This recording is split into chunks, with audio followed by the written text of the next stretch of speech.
Well, a big focus in a first sit-down interview since becoming the Democratic presidential nominee, Kamala Harris offered her most expansive explanation to date on why she's changed some of her positions on fracking and immigration since her first run for president. But the US Vice President, who was interviewed alongside her running mate, Governor Tim Walz, told CNN she would name a Republican to serve in a cabinet if elected, saying it would be to the benefit of the American public. She also brushed off Donald Trump's questioning of her racial identity and described for the first time President Joe Biden's telephone call informing her he was planning to abandon his bid for a second term after his disastrous debate performance. She stopped short, though, of saying she would alter Biden's policy towards arms sales to Israel. Meanwhile, amidst this tight competition between Kamala Harris and former US President Donald Trump, a new survey reveals that the US Vice President has closed the gap in many key swing states just a month after launching her election campaign. For further clarity on the matter, we have with us Benji Haya joining us from Ground Zero. Benji, this interview was being seen as a key test of Kamala Harris's credibility after what many are calling a prolonged honeymoon that has seen a surge ahead of Donald Trump in opinion polls.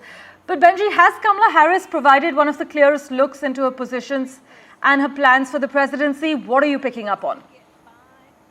Look, I think this performance was solid if unspectacular, and that's ultimately what she needed to do. You know, this wasn't about necessarily propelling her so far forward in terms of the momentum that puts her on track for victory. One interview is unlikely to do that, but she wanted to avoid any slip-ups that could spoil her campaign, and I think she has managed to do that in some of the answers that she gave. You know, Kamala Harris is known for asking the questions. A former prosecutor, a former senator, now it was her opportunity to answer them and try to swat away some of the accusations she's been facing from her critics that she's been hiding from the press during the first couple of weeks of this campaign. Some of the main highlights, I think, to come from this. I mean, you named a few before in terms of her stance on Israel, her admission that she'd take a Republican in her cabinet, and indeed swatting away condemnation,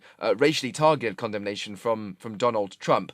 I think that the main issues that American people will be focusing on are the economy, and she was asked about her plan on day one, and also why all these ideas that she's come up with haven't already been implemented under the Biden administration. She's been vice president after all. Well, to that, she says that first she needed to make sure the country recovered from the pandemic, but the inflation is down and she will continue with those policies. A second issue was immigration. This was key because what people don't necessarily know is that it was years ago an interview took place in which she was pressed on the crisis at the southern border, migrants crossing in their thousands, and she gave an answer which created this perception in the mind of many Americans that she wasn't strong at interviews, and this was a chance for her to put that record straight. She says at the border she would enforce laws, and the reason that they haven't been able to be harsher in terms of their border policy isn't because of Joe Biden, but instead because of Donald Trump and his position on a border bill that didn't pass through Congress. And the third, I think, main takeaway on policy was to do with fracking, mainly a domestic issue in the US, producing of natural gas, but still very important when talking about America's place on the world vis-a-vis energy or climate change. She said at one point she wanted to put an end to fracking once and for all. She has since reversed that position, mainly in a ways to not lose votes in states where fracking is so important to the economy, like Pennsylvania. And I think it's that has allowed the likes of Donald Trump to brand her as a chameleon for what he sees as her shifting policy positions. Well, but the choice of CNN as the outlet and Bash as the interviewer has also been criticized by Trump supporters. In fact, many MAGA supporters claim that both are sympathetic to Democrats and were unlikely to pose hard questions. But would you disagree, Benji? Well, I don't think there were any questions which were, overly scrutinous, but that is a very kind of American style of television. Frankly, this interview was split up. It wasn't intense. It was dotted around with light-hearted questions about family, clips of them walking around a diner. That was the theme and the tone of the interview. It was very different to, a court session or something like that. But if you think about American media, American politics. This is a very polarized nation. It was unlikely that Kamala Harris was going to go on a network which was unfavorable towards her. In a similar vein, Donald Trump is often featured on television, but he's on the likes of Fox News, a more conservative network. He has, credit to him, given far more media appearances. He has taken news conferences, press conferences, but the caveat, of course, is that many of those have been littered with falsehoods and baseless attacks on his opponents, which he's continued in the past 24 hours or so. So I'm thinking the Democrats will be pleasantly relieved that CNN did not necessarily go as hard as they might have feared, and she remained unscathed from this experience, even though I'm sure she will cop a huge amount more criticism from Donald Trump in spite of the fact that she's taken this interview. Well, this was Kamala Harris's first major interview since becoming the Democratic presidential nominee, and her delay in facing interviews has contrasted with Trump. As Benji has explained, Trump has staged a rash of recent media appearances. This includes Fox News and Newsmax, two of his favorite outlets, to voice live on-air criticisms of Harris's acceptance speech at the DNC last week. But as always, Benji Haya, thank you so much for joining us with the latest from Ground Zero. Meanwhile, a groundbreaking proposal in California to set new safety standards for powerful artificial intelligence models has passed a major milestone. The State Assembly approved Senate Bill 1047, overcoming strong opposition from tech companies and some California House Democrats. But this bill mandates that the largest AI models undergo safety testing and certification before they are deployed. The goal is actually to safeguard people from potential risks, such as the creation of bioweapons. But the measure has sparked a debate in Silicon Valley. In fact, prominent figures like Elon Musk support the bill, viewing it as a necessary step to manage potential public risks. However, opponents, including OpenAI, argue that the requirements could place excessive burdens on developers, particularly small startups. But the bill now goes back to the state Senate for approval of amendments before heading to Governor Gavin Newsom's desk. But the tech-friendly governor has not publicly weighed in on the bill, but has previously voiced concerns about over-regulating the state's homegrown tech industry and is facing pressure from Silicon Valley to veto it. With that, let's get you a quick update on what's happening as far as the US-China relationship is concerned this week. Well, Chinese leader Xi Jinping is calling for improved relations with the United States. In fact, in a meeting with the US National Security Advisor Jake Sullivan on Thursday, Xi emphasized the importance of a stable and positive US-China relationship. According to a statement from Beijing, Xi highlighted the traditional friendship between the two countries and expressed his desire to advance these ties. In a notable departure from his usual demeanor, Xi Jinping asked Jake Sullivan to extend his regards to Joe Biden and showed a willingness to maintain open communication with him. But the Chinese premier's recent comments suggest Beijing is looking to ease tensions with the United States, and his tone reflects an effort to address ongoing issues such as US restrictions on high-tech exports, tensions over Taiwan, China's support for Russia's war in Ukraine, and what US National Security Advisor Jake Sullivan has described as Beijing's destabilizing actions in the South China Sea.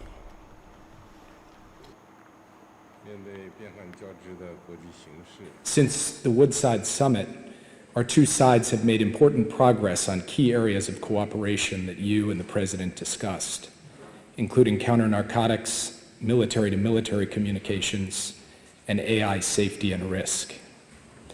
The President sent me here for the first trip by a national security advisor in 8 years to follow up on this agenda and to maintain the high-level strategic communication that is essential for responsibly managing the relationship.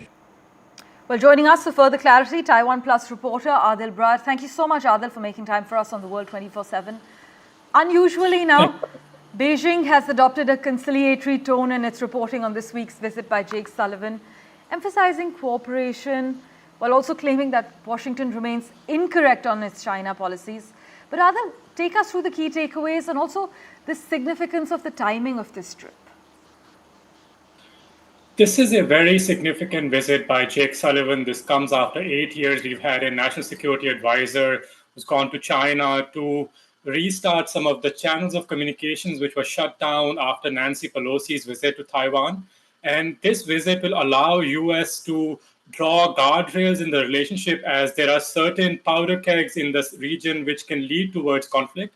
And both the sides are interested in making sure that the relationship does not turn into wider conflict in South China Sea and Taiwan. And that is why they are talking. And this visit will allow the next administration to also draw some of the basic frameworks which can make sure that US and China don't end up in a situation where they see themselves in a conflict. And Jake Sullivan went to Beijing to ensure that this channel of communication between the two sides remains open regardless of who is in charge in Washington, D.C. Right, but the Biden administration has said and consistently aimed that they want a relationship with China that's characterized by competition rather than conflict. But with the US election coming up in November, Democrats and Republicans are also increasingly highlighting concerns about China's impact as far as national security is concerned, also as far as economic growth is concerned. Adil, does this bode well for the US-China relationship in the long and short run? I think it's good that they are talking about these sensitive issues which require higher level of officials to visit each other. So we had a visit by Wang Yi last year in October when he also met Joe Biden. And this time we've seen that Sullivan met Xi Jinping. This hints that, there are certain areas where both sides see that they can have a conversation without turning into a wider conflict. And as US describes this current status of the relationship as competition, China does not view in the similar fashion. China has its own red lines, whether it comes to Taiwan or South China Sea.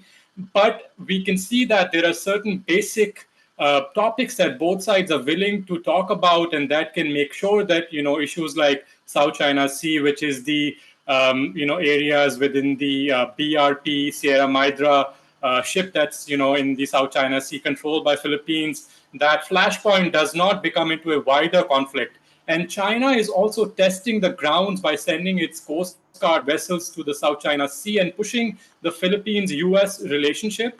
So from the Chinese side, we have not seen any scale down of the tensions, but the US wants to make sure that this channel of communication remains open so that there is no miscalculation. Right, Adil Brar, really appreciate you making time for us and joining us on the World 24/7. Thank you. With that, let's turn our attention to a quick update as far as the Israel war in Gaza is concerned.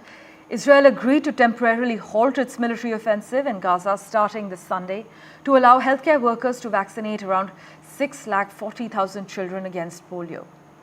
The country, which has been under international pressure to address the disease's outbreak in Gaza, emphasized that the staggered pauses over 3 days were not a step toward a ceasefire and that fighting would resume after vaccines were administered. A top White House official hinted at limited progress in ongoing ceasefire negotiations, saying that nothing is done until it is done. Talks will be further complicated by ongoing Israeli raids in the occupied West Bank that have killed 17 people, including a Palestinian militant commander. But listen in to what a World Health Organization representative in the Palestinian territories had to say. Two-round polio vaccination campaign will actually start on the 1st of September in the Gaza Strip. During each round of the campaign, the Palestinian Ministry of Health, in collaboration with WHO, UNICEF, UNRWA, and partners, will provide 2 drops of the novel oral polio vaccine type 2. So-called NOPV2, to more than 640,000 children under 10 years of age. Meanwhile, the Israeli military said it had killed 5 Palestinian fighters inside a mosque in the West Bank city of Tulkarm in the midst of one of the largest assaults on the occupied territory for months. The overall toll, of 16 Palestinians killed in less than 2 days would make it the deadliest Israeli operation in the West Bank since the 7th of October Hamas attacks in Israel, which killed 1,200 people, mostly civilians, and ignited the Gaza War. Mohammed Ghazali has been tracking the finer details for us. He joins us live at the moment. Ghazali, what details can you disclose as we speak?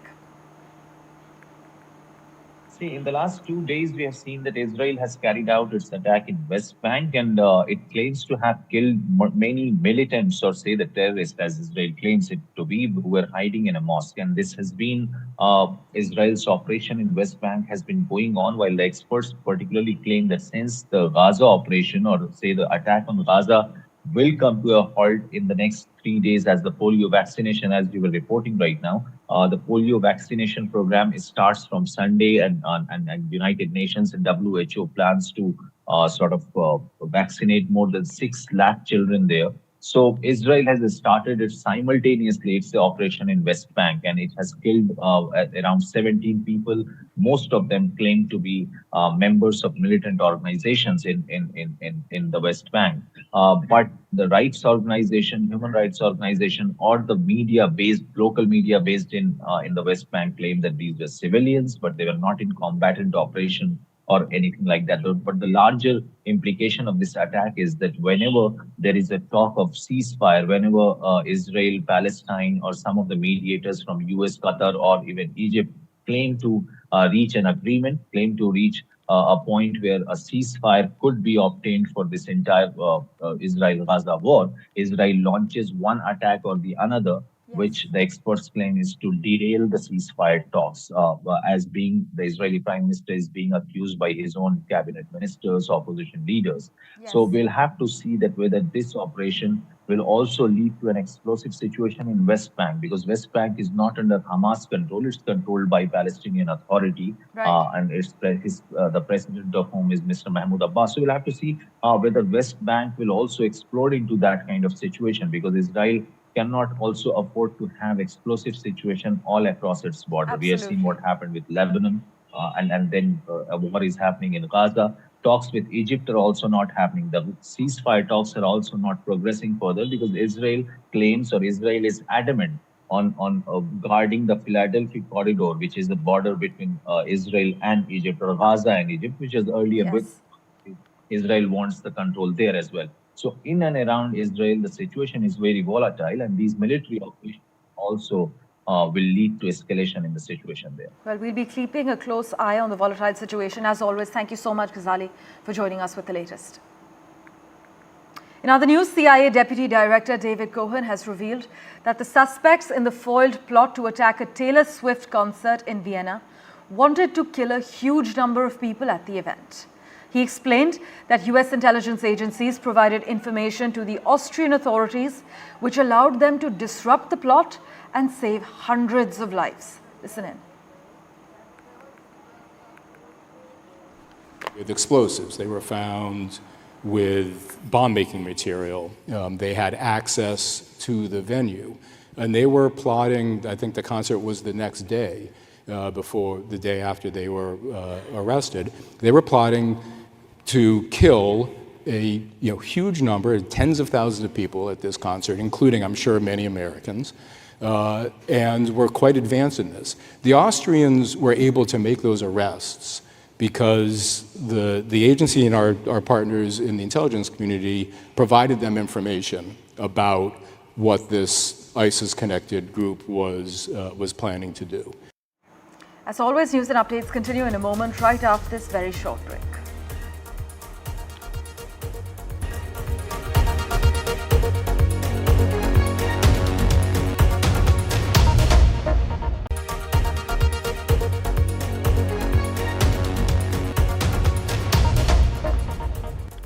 Welcome back. India's National Security Advisor G. Doval arrived in Colombo to attend the Colombo Security Conclave that's going to be held today. Officials said the Indian National Security Advisor is due to make a call on President Ranil Wickremesinghe as well. But this conclave, with its Colombo Secretariat, brings together national security advisors and deputy NSAs from India, Sri Lanka, the Maldives and Mauritius.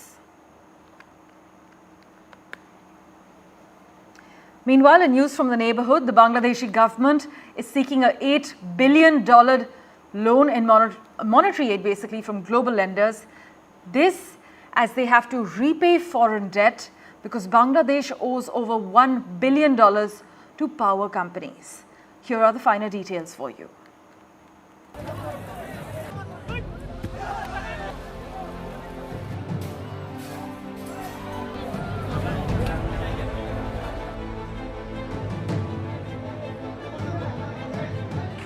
As the crisis continues in Bangladesh, the interim government has now sought funds from development partners, including the International Monetary Fund, to pay back foreign liabilities and boost foreign exchange reserves. This comes days after the head of interim government, Mohammad Yunus, spoke about bringing institutional reforms. Even though the hangover of coup against Sheikh Hasina still remains, the country is facing a double whammy with political and economic crisis. Food inflation has crossed 14% in July, the highest in the past 13 years. And the recent floods have multiplied the government's challenges. The government has already sent a letter to the Asian Development Bank seeking $300 million for flood rehabilitation and $5 billion from other development partners like the World Bank, Asian Development Bank, Japan International Cooperation Agency and the Asian Infrastructure Investment Bank. IMF's staff mission is also likely to visit Bangladesh in September to discuss the proposed loan. Bangladesh is also struggling with a fragile banking sector hit by scams and defaults linked with the Hasina dispensation.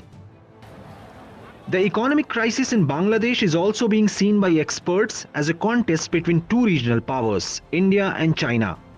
Experts in Bangladesh feel this can also help Bangladesh deepen its ties with the countries which will provide monetary aid. As far as China is concerned, it has been the largest trading partner of Bangladesh for 13 consecutive years, and Bangladesh's dependence on China increased under Sheikh Hasina's 15-year rule. We have an $8 billion line of credit with India and a $20 billion line of credit with China. If any of these countries wants to turn it into budget support at a concessional term, then Bangladesh should take it if and only if it is a concessional term. What Bangladesh, as far as I know currently, the governor, the Bank of Bangladesh Bank is not seeking bilateral support. They're asking for additional support probably from the IMF and also from World Bank and ADB. It's also a tricky situation for India because the former Prime Minister Sheikh Hasina is still staying in India while anti-India sentiments are high on the streets of Dhaka. Cordial relationship with countries in the neighborhood is very important. And anti-India sentiments is from this side of the world, when you're looking at it from the Indian perspective, is not something that you will want to happen. But if we specifically talk about the impacts, I would say them as short-term political things, and these are too dissipate. We have seen this before as well. We have seen this in Maldives. Despite anti-India tourism in Maldives, the Indian tourist flows to Maldives this year was one of the highest. Despite say India-China competition, the India-China bilateral trade is reaching its high every year. Bangladesh's interim government under Mohammad Yunus is trying to get back to normalcy, and fixing the economy should be its top priority. In Delhi, Mohammad Ghazali for NDTV.